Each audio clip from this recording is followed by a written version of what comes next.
भैया बहन ध्यान दें, आज की कक्षा में क्लास 7 के भैया बहन सिविक्स के पाठ 2 लोकतांत्रिक संस्थाएं, इस पाठ का अध्ययन करने जा रहे हैं आप। इस पाठ में हम लोगों ने पूर्व में यह पढ़ लिया है कि सार्वजनिक मताधिकार क्या है, सार्वजनिक व्यस्क मताधिकार क्या है, चुनाव क्या है, चुनाव का महत्व क्या है, इन चुनावों को निर्वाचन आयोग कैसे संपादित कराता है, निर्वाचन आयोग के क्या क्या कार्य हैं, इन सारी बातों की चर्चा हम लोग कर चुके हैं। आज के इस कक्ष में हम लोग यह देखेंगे कि यह चुनाव का कार्य जो है किस प्रकार से संपादित होता है, अर्थात चुनावी प्रक्रियाओं के बारे में हम लोग अध्ययन करेंगे।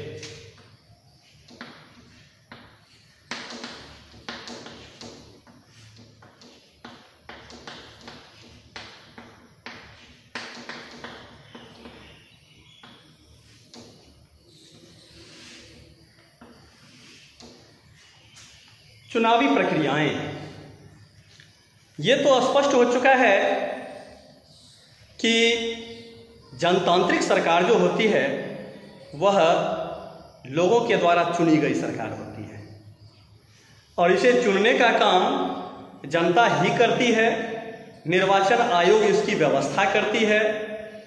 तो इस चुनावी गतिविधियां जो हैं या चुनावी गतिविधियां जो हैं वह किस प्रकार से संचालित होती है, इसकी प्रक्रियाओं का क्रम क्या है, इसके संदर्भ में भी हम लोग चर्चा करने जा रहे हैं। तो सबसे पहले बात, चुनाव के तारीखों की घोषणा।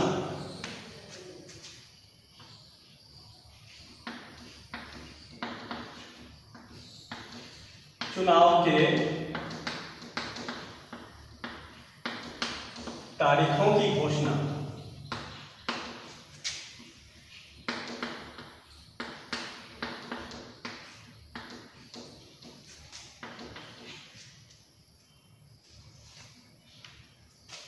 यह तो जानकारी ले चुके हैं हम लोग कि निर्वाचन की प्रक्रिया में चुनाव आयोग की क्या भूमिका है। तो चुनाव आयोग सबसे पहले क्या करता है, तो चुनाव के तारीखों की घोषणा करता है, कब होने हैं चुनाव। तो इस तारीख की घोषणा के बाद उसकी और भी यह प्रक्रियाएं होती हैं। राजनीतिक दल भी जनता के बीच जाने की तैयारी प्रारंभ कर देते हैं, अपने घोषणा पत्र से लोगों को प्रभावित करने का काम करते हैं। क्या वह जनता के लिए करने वाले हैं, वह जनता के हितैषी हैं कि नहीं हैं, यह दिखने का वो प्रयास करते हैं। तो इस क्रम में जब चुनाव के तारीखों की घोषणा हो जाती है तो चुनावी प्रक्रिया के अंतर्गत दूसरी प्रक्रिया जो है वह है नामांकन पत्र जमा करना।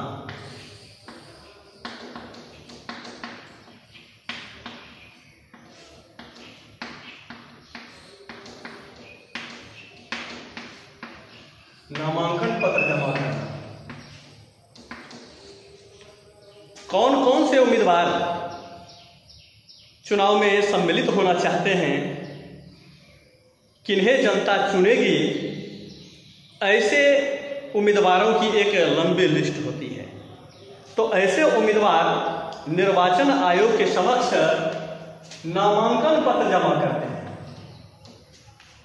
कि मैं भी इस चुनाव में शामिल होना चाहता हूं। वो अपनी दावेदारी प्रस्तुत करते हैं, वह अपना नामांकन निर्वाचन आयोग के सामने रखते हैं। निर्वाचन आयोग इनके नामांकन पत्र की जांच करने का भी काम करता है। तो नामांकन पत्र जमा करना और इसके बाद की प्रक्रिया हो गई नामांकन पत्र की जांच।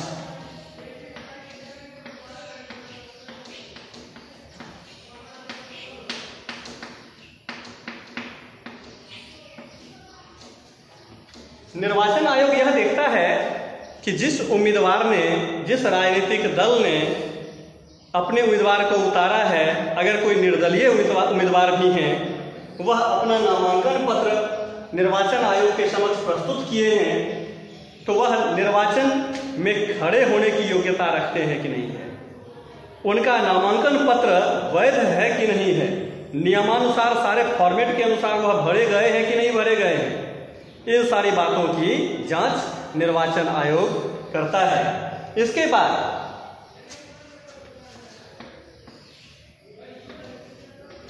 उम्मीदवारों के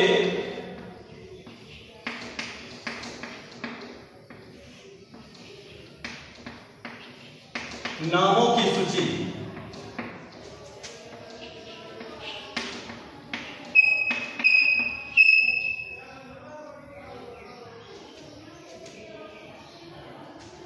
उम्मीदवारों के नामों की सूची का प्रकाशन, नामों की सूची का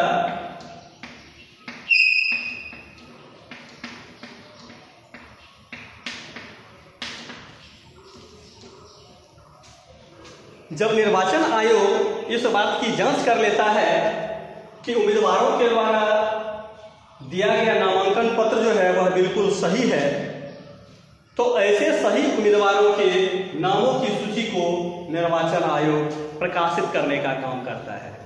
और कुछ ऐसे उम्मीदवार जो इस मापदंड के अनुरूप खड़े नहीं उतरते हैं, उनके नामांकन पत्र को वह रद्द करने का भी काम करता है।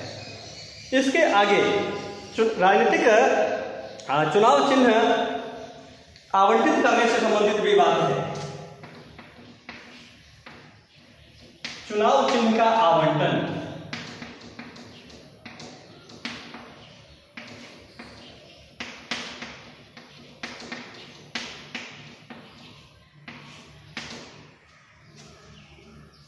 जब उम्मीदवारों के नाम का प्रकाशन हो जाता है, उसकी सूची का प्रकाशन हो जाता है, तो कौन से उम्मीदवार किस चुनाव चिन्ह से चुनाव में लड़ेंगे, चुनाव में खड़े होंगे, जनता के बीच जाएंगे, इसका निर्धारण चुनाव आयोग के द्वारा किया जाता है। तो इस प्रकार से विभिन्न निर्दलीय उम्मीदवारों को और अन्य उम्मीदवारों को भी वह चुनाव चिन्ह प्रदान करती है और इस प्रकार से चुनाव के कार्य में सहायता भी प्राप्त होती है। इसके आगे राजनीतिक पार्टियों के घोषणा पत्र,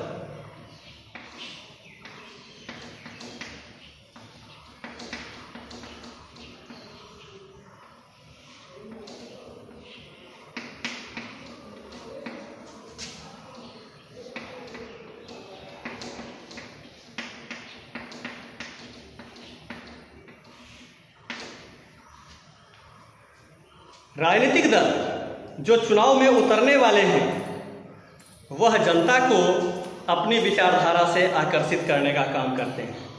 वह ये घोषणा करते हैं कि अगर हमारी जीत हुई चुनाव में तो हम क्या करने जा रहे हैं, जनता के लिए हम क्या करेंगे।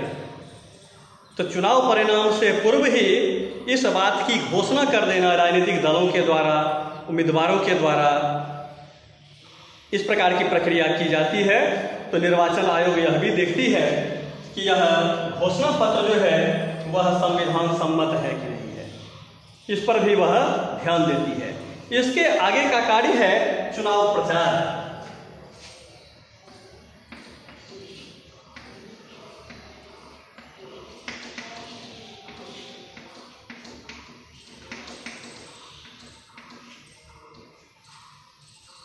जब राजनीतिक दल अपने घोषणा पत्र को जारी कर दिए, चुनाव की तिथि करीब आ गई, तो अब वह जनता के बीच प्रचार प्रसार के लिए पहुंचते हैं। इस प्रचार प्रसार के क्रम में वह रैलियां करते हैं, वह पोस्टर दीवारों पे लगाते हैं, वह टीवी में अपने साक्षात्कार के माध्यम से लोगों तक पहुंचती है। उम्मीदवार और अनेकानेक प्रकार के साधन घर घर पहुंच करके भी चुनाव प्रचार का वह कार्य आगे बढ़ाते हैं और इस प्रकार से वह प्रचार प्रसार करके जनता को अपनी ओर आकर्षित करते हैं। उन्हें यह बताने का काम करते हैं कि अगर हमारी जीत हुई तो हम आपके हित में अमुक अमुक प्रकार के कार्य करेंगे। तो चुनावी प्रक्रिया के अंतर्गत चुनाव प्रचार का भी बहुत बड़ा महत्व है। इसके बाद निर्धारित तिथि पर मतदान की प्रक्रिया होती है। मतदान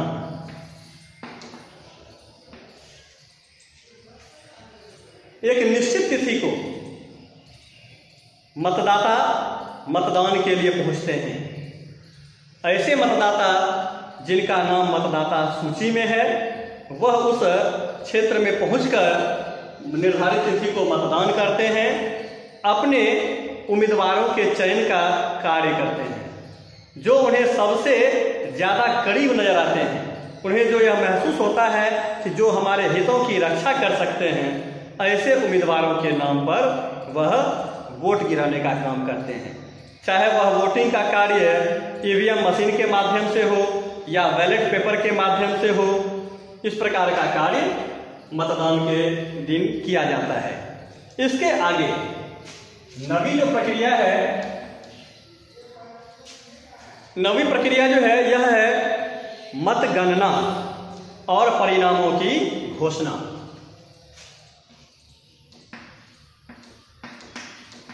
मतगणना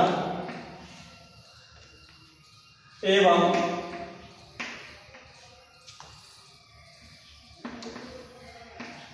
परिणामों की घोषणा।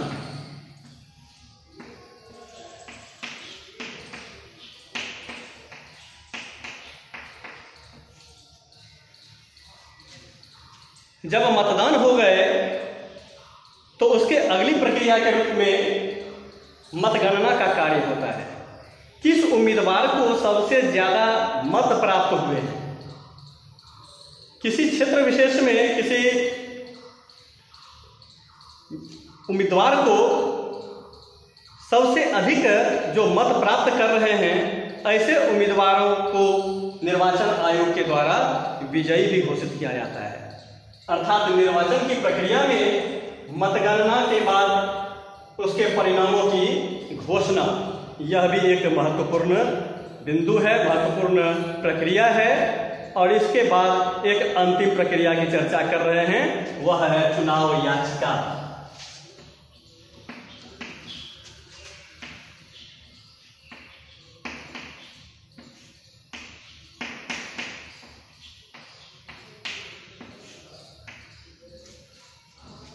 चुनाव याचिका क्या है? तो बताना है कि चुनावी प्रक्रिया के दौरान बहुत सारे ऐसे भी उम्मीदवार होते हैं जो कि गलत तरीकों से चुनाव में वह भ्रष्ट तरीके का इस्तेमाल करते हैं, अधिक पैसे खर्च करते हैं, मतदाताओं को डराते हैं, मतदाताओं को प्रलोभन देते हैं, कहीं कहीं पर बूथ कैप्चरिंग की भी बात होती है। तो इस प्रकार की बातें अगर अन्य राजनीतिक दल इस बात को महसूस करते हैं, अन्य उम्मीदवार ऐसा महसूस करते हैं कि विजेता उम्मीदवार ने गलत तरीकों का उपयोग करके चुनाव में विजय हासिल किया है, तो वह निर्वाचन आयोग के समक्ष चुनाव याचिका डालते हैं। उस पर चुनाव आयोग जांच पड़ताल करता है और अगर आवश्यकता होती है तो उस चुनाव को वह रद्द भी कर देता है और पुनः चुनाव के आदेश भी उनके द्वारा जारी किए जाते हैं। तो आज की कक्षा कार्य में इतना हम लोगों ने पढ़ लिया है कि चुनावी प्रक्रियाएं क्या है, चुनावी प्रक्रियाओं के अंतर्गत कौन कौन से कार्य निर्वाचन आयोग के देखरेख में संपादित किए जाते हैं। तो जरा क्रमशः फिर देखिए। सबसे पहली चर्चा हुई कि चुनाव के तारीखों की घोषणा करना। दूसरी प्रक्रिया हमने पढ़ा है कि नामांकन पत्र जमा करना, उम्मीदवारों के द्वारा नामांकन पत्र जमा करना, यह दूसरा भाग है। तीसरी बात, नामांकन पत्र की जांच कौन करेगा? तो निर्वाचन आयोग। निर्वाचन आयोग उम्मीदवारों के नामांकन पत्र की जांच करने का काम करता है। चौथी प्रक्रिया, जिन उम्मीदवारों के आवेदन जो हैं वह बिल्कुल सही रूप में पाए जाते हैं, वह सही प्रक्रिया का पालन किया हुआ होता है, तो ऐसे नामों की सूची का प्रकाशन निर्वाचन आयोग के द्वारा किया जाता है। चुनाव आयोग उम्मीदवारों को चुनाव चिन्ह का भी आवंटन करता है, फिर राजनीतिक दलों के घोषणा पत्र की भी वह जांच करता है, वह संवैधानिक है, क्या है, कैसा है, उसकी भी वो जांच करता है। इसके बाद की जो प्रक्रिया है वह चुनाव प्रचार। राजनीतिक दल चुनाव प्रचार का काम करते हैं, जनता को अपनी ओर आकर्षित करने का काम करते हैं, अपनी जीत को सुनिश्चित करने के लिए अधिक से अधिक वह परिश्रम करते हैं। 8वीं प्रक्रिया को हमने पढ़ा है मतदान।